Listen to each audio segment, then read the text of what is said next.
Today on Tri-Crow Studios, we do a high gain amp shootout between the Peavey Windsor and the Peavey Valve King 100.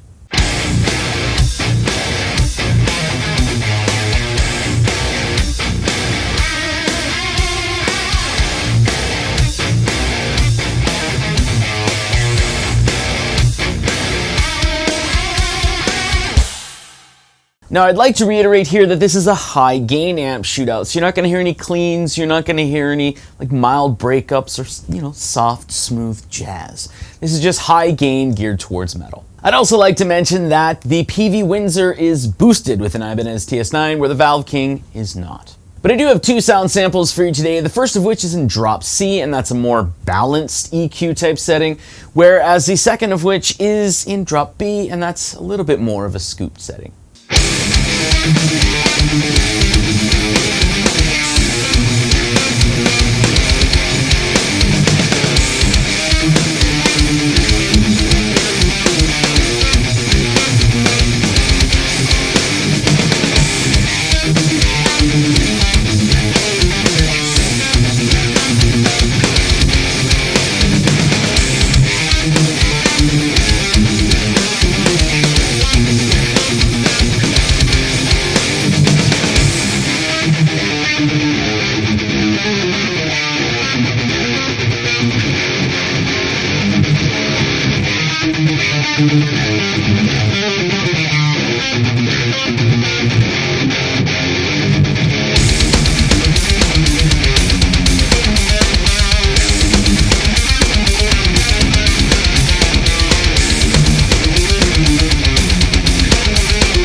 All right, so there you go. There are the two sound samples in this high gain amp shootout between the Peavey Windsor and the Peavey Valve King 100. I think this is considered the Mark I version. More than likely you are watching this video because you've seen either of these for like $300 or $400, perhaps even lower. Also, we did have a pandemic, so it could be a lot higher because of, you know, stupid reasons. But this, I guess you could say, is like a Peavey budget shootout. Both of these amps, I do want to say, they can perform really well, but they do have some drawbacks.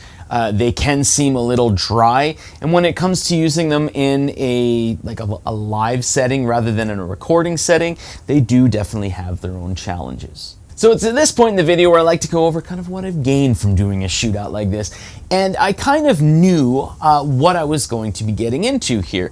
I knew that the Peavey Windsor would come across a little flubby in the low end.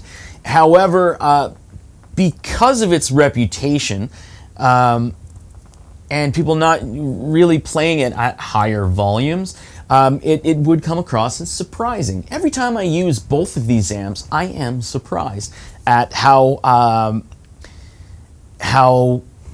relevant, I guess you could say, they sound. It's probably not the right word, but they don't really sound like they're completely out of place in a high gain setting.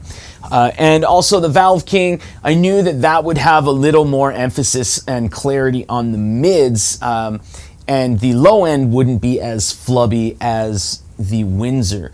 However, with the Windsor, you can find that the high end can be a little more balanced, I guess you would say. It's not like totally crisp, but it's a little more balanced than the Valve King, where the Valve King, the low end is definitely, it's not flubby, but the low end and the mids are a little more forgiving than the Windsor. Neither of these amps are polarizing in comparison.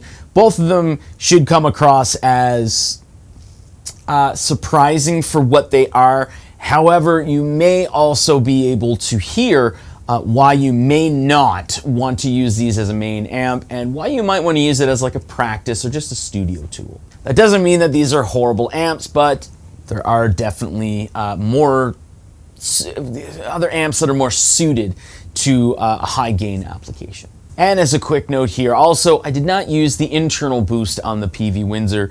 I find that it doesn't really do much other than boost the volume without really doing anything to the EQ.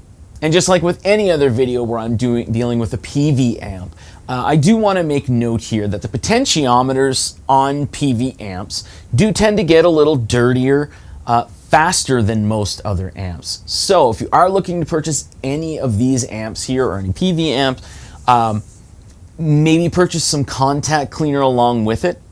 Because what ends up happening with the potentiometers getting a little dirty, that's where you get like crackly pots. You know, you turn each EQ knob or whatever, and one of them goes. That's not that big of a deal. However, what can happen is when you're actually turning the potentiometer, say you're turning up the gain or something like that, you can actually run into dead spots. Or spots where it just starts drawing away power. It seems like it's drawing away power. So what you would want to do at that point, grab the contact cleaner, pull the chassis out completely, and spray each individual potentiometer, and then just work that contact cleaner in. Maybe 1 or 2 sprays there. As long as you're working it in, it takes about a half hour to do, but once every 1.5 or 2 years, you'll probably be looking to do that. And I know there's going to be some people out there who own Peavey amps, and they're going to go, you know, I've never had to do that on my Peavey amps. I've actually had it where people have commented a couple of times saying, you know what, I've never heard of that with Peavey amps. And then, like, you know, a month later, like, wow, yeah, okay, you know what? Had to do it on my Peavey amp. It's a well-known issue, but again, it takes a half hour, and like contact cleaners, what, $9-10? So that's not that big of a deal. I did have to do that with both of these amps, and I haven't even owned both of these amps for a year yet. Anyway, that's all I have to say. Thanks so much for watching. I do consider myself very lucky to own both of these amps. These amps here are spares, I guess you'd say. I use them in a studio setting. Definitely would not be using either of these amps in a live scenario. However, people have in the past. But I really find that it's best for like a secondary amp or a studio tool. Thanks for watching.